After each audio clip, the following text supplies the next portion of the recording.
So I want to start by talking about how we understand effective warning messages. As an academic and trained as a sociologist, I always begin from a research background.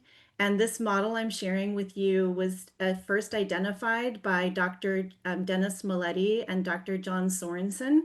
And this represents what we understand as the socio-behavioral response to warning messages that of course, first people have to receive the message through one of the many channels that's available to them: text messaging, broadcast messaging, social media, and for the United States, wireless emergency alerts, which is our broadcast channel that sends messages from the Federal Emergency Management Agency through the integrated public alert and warning system to people's individual cell phones. Those messages are designed by alerting authorities at the local and state levels, and then it passes through the IPAWS system. So messages are received on a person's cell phone. And one of the most difficult things that we have to do as emergency managers and public communicators is to help people to recognize that they are at risk so that they will take action. And this means that we have to write really, really good messages in order to help people to understand what the threat is, what it could do, and what people need to do to take care of themselves, leading to a behavioral response. So in the academic setting, in order to measure whether or not a message is effective, we test messages using experiments and conducting surveys and doing interviews and focus groups with people. And what Maletti and Sorensen recognized was that people go through a series of perceptions in order to shift from this idea of being safe to this feeling of being at risk. And so those perceptions include things like understanding the message, understanding the threat, understanding who the message is from, understanding what they must do to protect themselves. They must also believe that the message is real and that the threat is real. So understanding that and believing are both motivating factors of a behavioral response. Personalization of that information is very important in order to recognize that they are personally at risk. They have to see themselves in the message, which means including information about the location of the threat and the location of the impact of that threat. And then they have to determine whether or not they can make a decision about what to do in response to that threat as part of this overall process. And the decision needs to be related to the contents that are included in the message. This is all occurring in this social context of something we call milling, which is message confirmation. So at the same time that an individual is going through these message perception activities of understanding, believing, personalizing, and deciding, they're also looking around to confirm that the message is real, that it's accurate, and that the environment around them is truly demonstrating or showing signs of this potential risk, which can be very difficult if you can't see the threat, feel the threat, smell the threat, or identify the threat, which means that that message delivers an incredible amount of information for people to recognize that they are at risk. We're also very interested in these items that are on the right-hand side of the screen, which are additional outcomes of measuring people's ability to take action, which includes something called self-efficacy and response efficacy. Self-efficacy is believing that I personally have the ability to take the response that's recommended. And response efficacy is believing that the recommendations provided to me are things that will keep me safe. And we also want to know whether or not the messages that are designed and delivered to people increase or decrease organizational reputation and trust.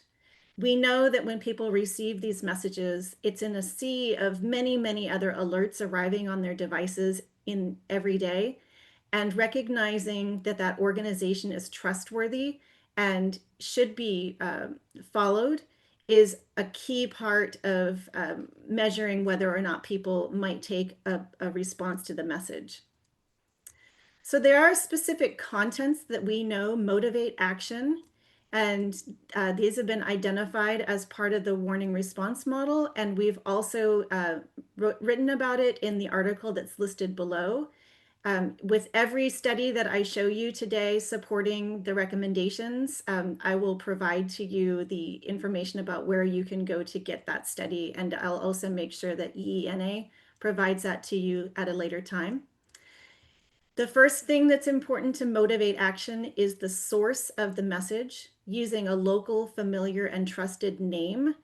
And especially as people are receiving so many messages every day on their wireless devices, their cell phones, identifying what the source is of the message is really important so that people know who the message is from. The second is the hazard and the consequences.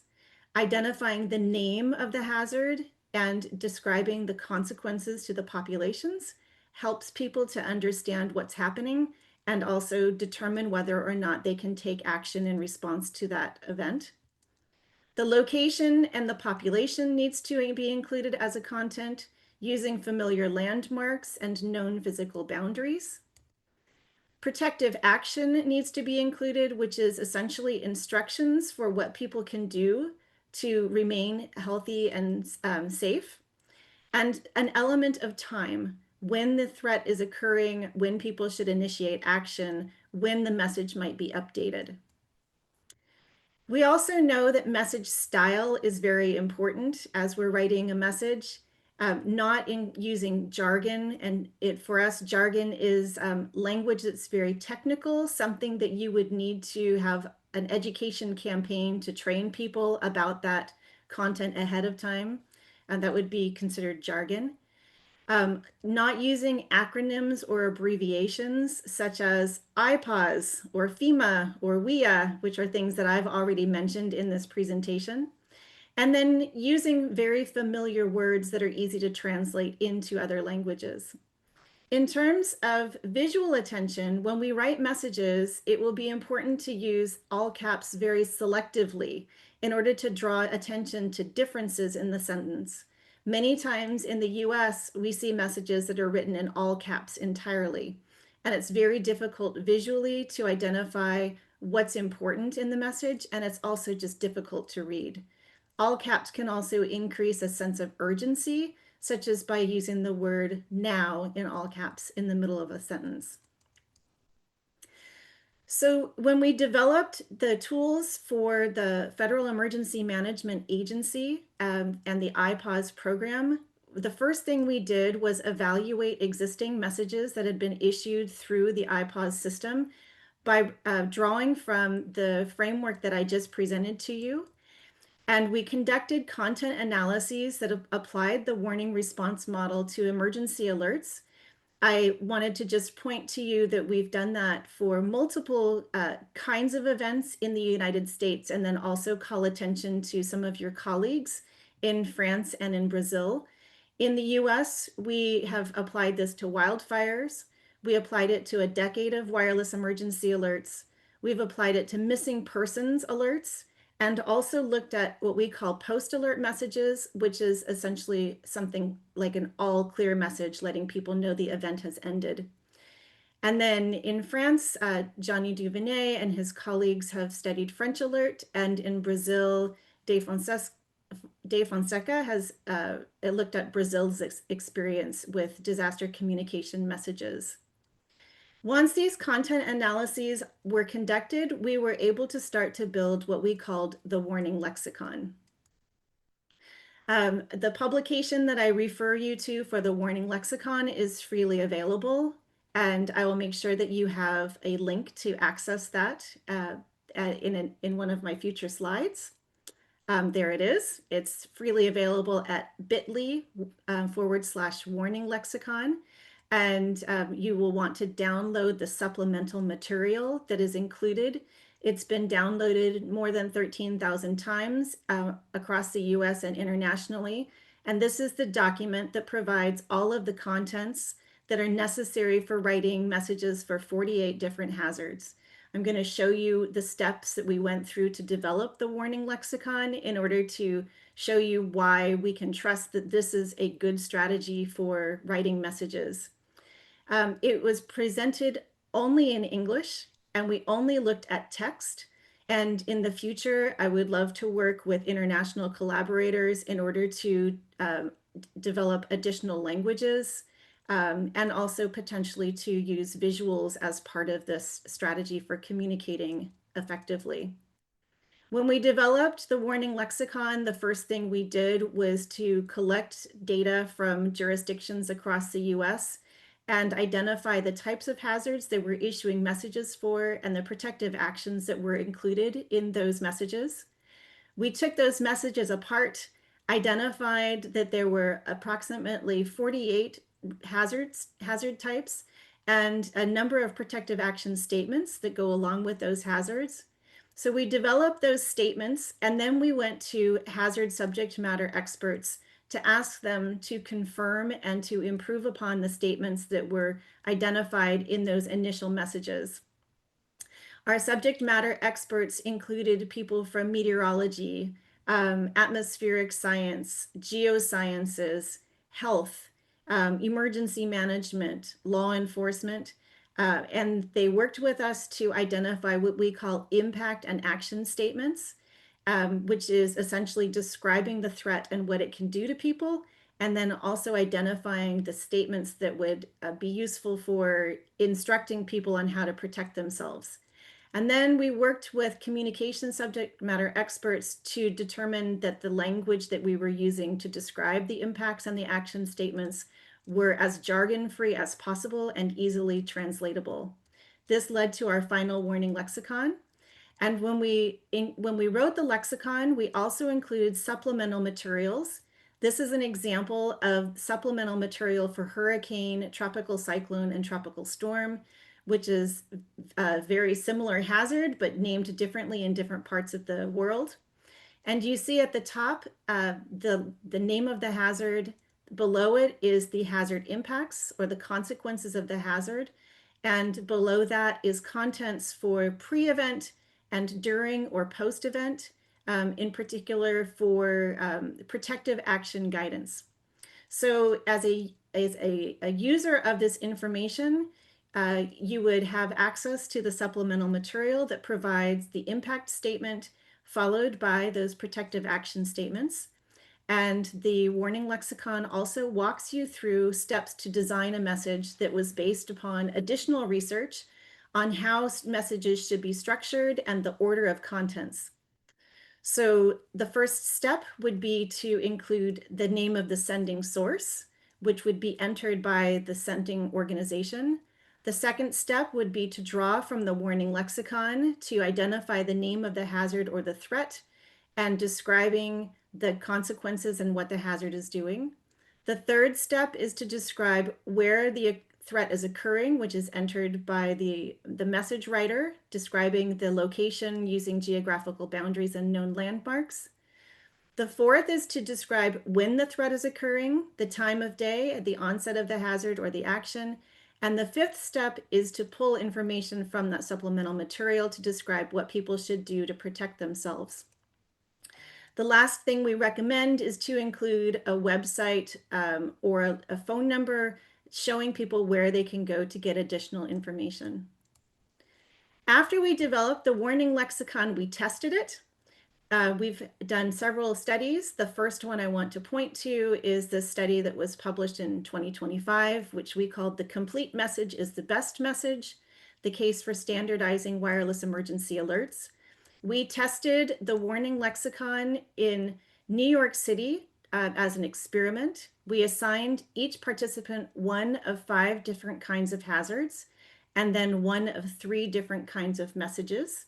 And then we looked at differences between the messages on those warning response model outcomes that I described earlier, assessing whether or not people better understood, personalized, believed, and could make a decision in response to the 3 different kinds of messages that they were exposed to. These were the 5 hazards we tested in New York City: a blackout, which is when like a power outage; infectious disease, reflecting COVID; a police incident, such as an active shooter; heavy snow, a meteorological event, and then chemical release, which would be an unknown hazardous materials event. This is an example of the three kinds of messages we tested. The one on the far left we called an incomplete standard of practice message, and this came from an organization that was a message that was issued as part of our initial review of messages in the content analyses we completed before developing the warning lexicon. You see that in this case, the message does not include the message source. It does include the hazard name, a police incident. It does include recommendations to remain inside and lock doors. It does include telling people to call if they see something suspicious, but it does not include anything about the location or the time of the event. The middle message, which is a complete standard of practice message, was a message that included all of those contents, all 5 contents that are recommended. And it also came from one of our alert and warning messages that we initially evaluated as our content analysis. Here you see the source comes first, followed by the location of the event, and the hazard is named as a police incident. An explanation that the closure of the roads will remain in effect until further notice. Further notice is the time of the event, and the instructions are to avoid the area. When we follow the steps that are included in the warning lexicon, we find the message on the far right. Here, the source is first, followed by the name of the event and the location, telling people what can occur due to this law enforcement incident, which is road closures and traffic delays. The instructions include to avoid the area around West 51st Street and to check the website for additional information. You also notice that we use selectively all caps for the words avoid and check, which draws people's eyes visually to that message content. When we tested the 3 different kinds of messages with 5 different kinds of hazards, what we found was the following. The way that you will read this is that the darker the blue represents a better outcome in comparison with that first message, the incomplete standard of practice message. So we see that for message understanding, the best message is the lexicon message, but the complete standard of practice message is still better than the incomplete standard of practice. For believing the message, the lexicon message outperforms the complete and the incomplete standard of practice. There were no differences for personalizing the message and making a decision about what action to take. However, if we look down at self-efficacy, believing that a person can take the action, the lexicon message and the complete standard of practice message outperforms the incomplete standard of practice message. So what's important to recognize here is that a message that includes all 5 contents by far outperforms the standard of practice of not including all of the contents in the message. So we took the messages that we tested in New York City and replicated that in 5 other parts of the United States, and we found the same results and outcomes, demonstrating that the lexicon is a better approach. We've also asked people for their preference about which message they prefer, and by far they prefer the lexicon-built message. So from our experiment results, we see that understanding the systematically designed messages improves understanding, that they also improve belief in the message, and that self-efficacy is increased when they receive a lexicon-built message. The benefit of using the lexicon is it also makes it a lot easier to write messages because all of the contents are provided for you. And here's an example of what we did when we replicated that study. We went to Detroit, Michigan, Phoenix, Arizona, San Diego, California, St. Louis, Missouri, and Tampa, Florida. The hazards are listed there, very similar to the ones we tested in New York City. And we found that the same standardization of message design outperforms the standard of practice messages in all of our study areas. So this is what a complete message looks like for an imminent threat. It is the source followed by the hazard type, occurring in a location at time, Things that are in brackets would be filled in by the message writer. This is followed by a hazard impact statement and protective action guidance, and then a statement about for more information, visit, and inserting a URL or a web link. After we completed the warning lexicon, we added more contents. We have a study that is currently under review for post-alert messages, which includes all clear messaging for all of the hazards that are in the warning lexicon, helping organizations to write messages essentially indicating that the threat is over and that people are safe. When we write a post-alert message, we are essentially closing the communication loop. When a warning is issued, it helps to reduce surprise and help people to make decisions. When the warning is ended, it closes that communication loop and reduces uncertainty. And it demonstrates to people that they can end their active coping activities, such as sheltering in place, going indoors and remaining there while the threat is occurring, or leaving the area, such as through evacuation. So when we looked at all clear messages that were issued by alerting authorities, similar to when we did the content analyses prior to developing the warning lexicon, we found that most of the messages were focused on the top right, which is hazard resolution, talking about things that are restored and contained. Messages on the far left also was a highly prevalent, where messages were lifted or people were told that messages were expired. But what we find is that what people want to know is whether or not they can conclude behaviors, resuming their prior activities, returning home because the hazard has been resolved and they are safe. So here's some examples of incomplete and complete post-alert messages that we tested in an experimental context. On the left-hand side, you see an example of a message that indicates that the bomb threat message was canceled, that the shelter-in-place orders were lifted. It is focused almost entirely on the message conditions themselves and not on the actions that people can take. On the right-hand side, you see a complete post-alert message indicating that the area is safe and that people can return to the location. And what we find when we conduct experiments with these kinds of messages is that people find that when they receive the complete post-alert message, it reduces their information seeking about what happened and what they should do. It increases their ability to decide what to do next, and it also increases their feelings of self-efficacy that they can take the actions that are recommended. And importantly, we also measured whether or not sending a post-alert message affects people's perceptions of the organization. This is where those measures about organizational trust come in. And we found that people who received a post-alert message had greater feelings that the organization was credible, that they were being transparent about the event and about the recovery of the event. And also it increased the organization's reputation among those who received the message. When we asked people what kind of message they wanted to receive, more than 80% said that they preferred to receive that complete message that told them that the threat was over and that they were safe and they could resume or return to what they were doing prior to the threat beginning. This particular study, it has been published just a few weeks ago in an International Journal of Disaster Risk Reduction called Are We Safe Yet? And that was led by Hugh Walpole.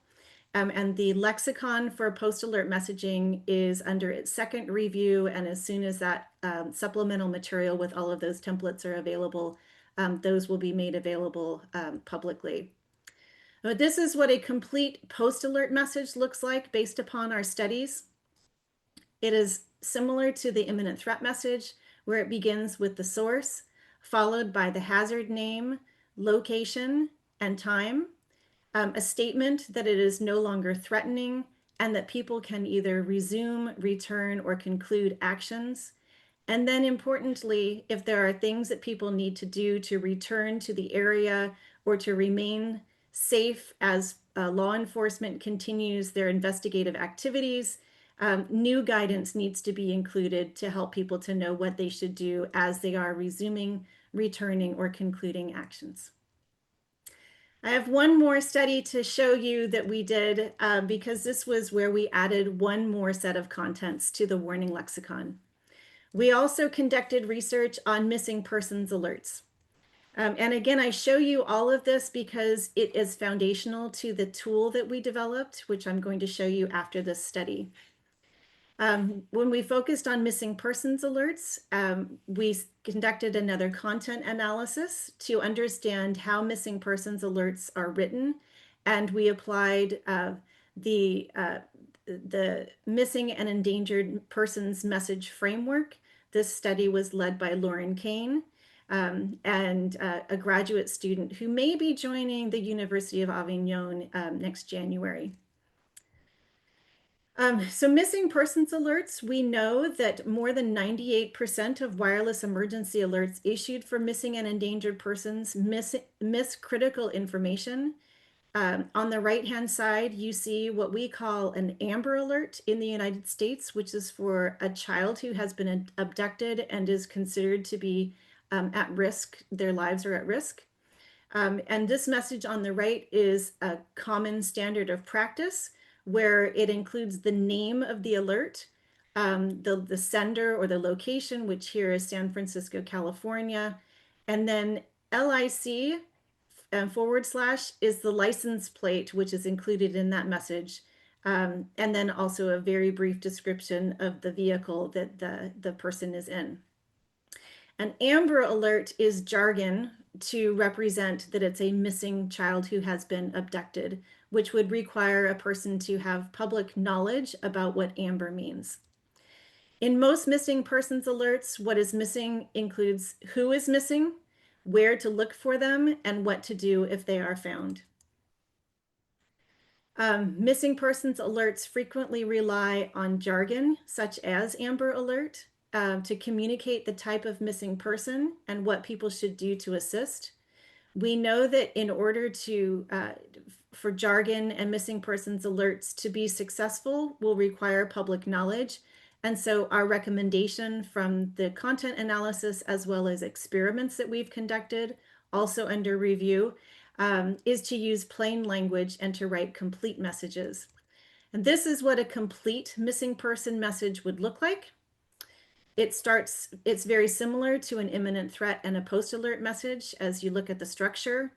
Everything in brackets would be replaced by the message writer. It begins with the source, the name of the type of alert, in this case, a missing child, a missing adult, or a missing older adult, followed by a description of the person, their age, race, gender, hair color, their name in some cases, descriptions of their clothing, and other vulnerabilities such as having some sort of a mental incapability, having autism or other diagnosed physical issues.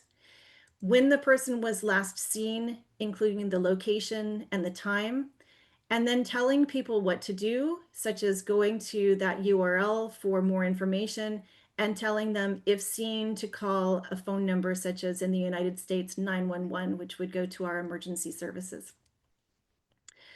After we completed all of those studies to demonstrate the effectiveness of the work that we were promoting, we built software. And the software that was created through the University at Albany with funding from the FEMA IPAWS program is called the Message Design Dashboard. It's freely available at the following URL, atp.aws.fema.gov. This is something that you will need to do multi-factor authentication to access that URL.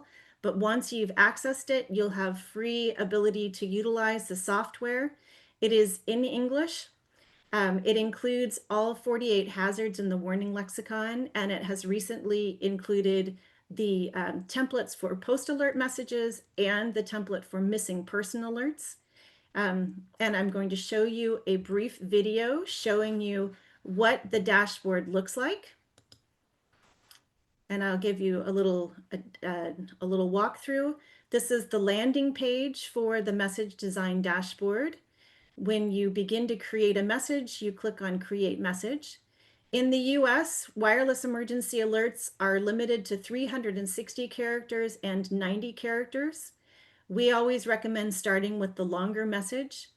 The writer is then introduced to enter the name of the sending organization and then selecting from the drop-down menu the kind of hazard that they're sending a message for, which provides for them the impact statement.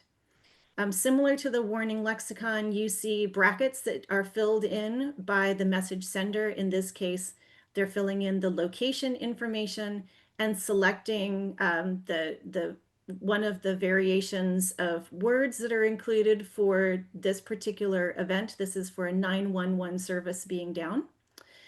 Then they click on the next step, which sends them to protective actions that are being recommended. They select from the list of protective actions and fill in the bracketed information with the required local information. They change the words that are included in the brackets, selecting from the options that are offered. As this is occurring, the message design dashboard offers additional suggestions, such as reminding you to check that your source information is accurate. And at the end of building your message, it's going to check to make sure that the URL is live. And if you use the message design dashboard prior to building these messages, you can also pre-identify your source information and create URLs and other information so that it's already preloaded. On the right-hand side, you see the message preview as it's being built. It just checked to make sure that all the brackets were filled and that the URL works. And then it moves on to creating a 90-character message.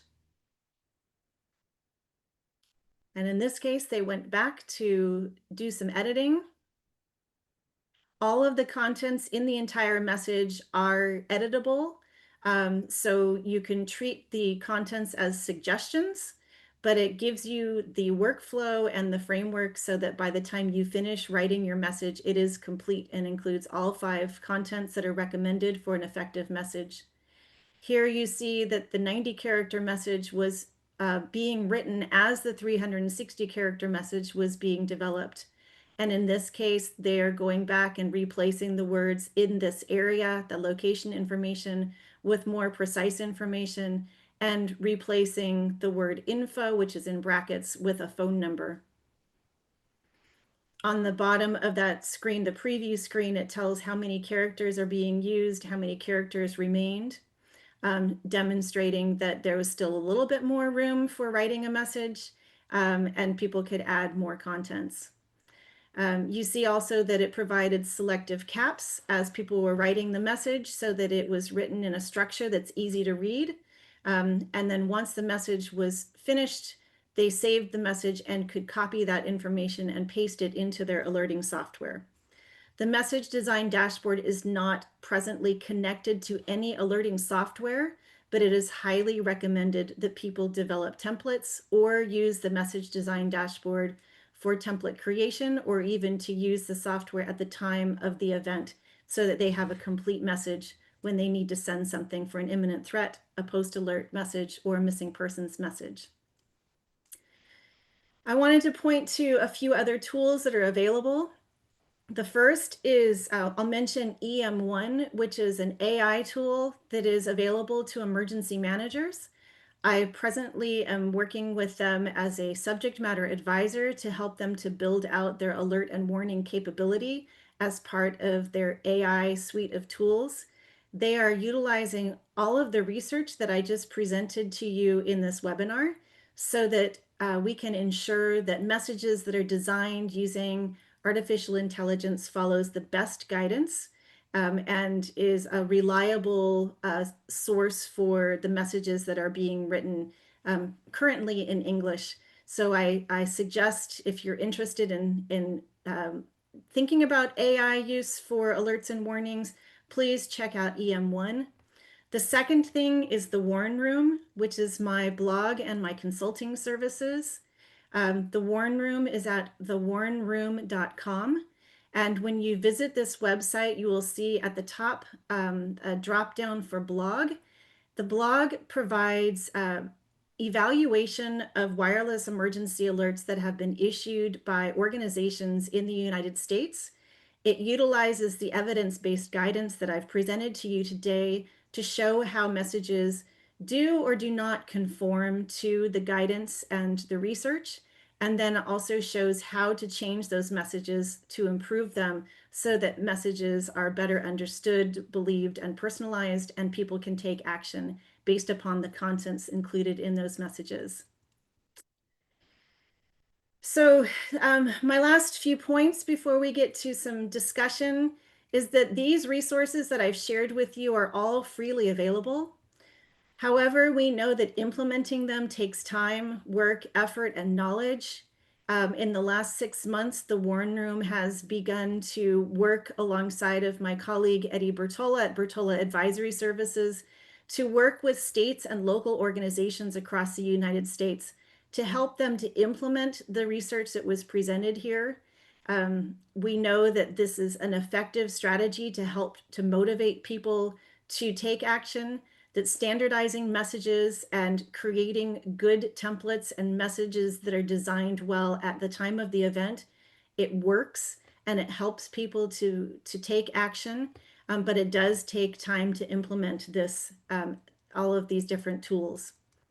So next steps for you as alerting authorities, I encourage you to build your templates for messaging that are standardized, consistent, and evidence-based.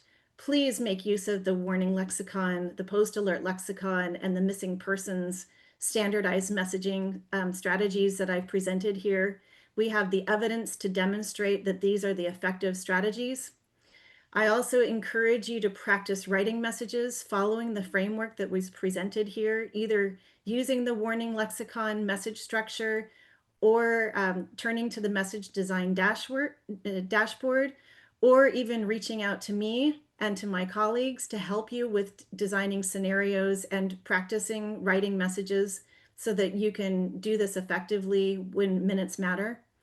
Developing a strategy and policy for alerting within local organizations, state organizations, and national organizations, and also collaborating across jurisdictional boundaries, making sure that you have a consistent message from between organizations that are issuing messages to your publics.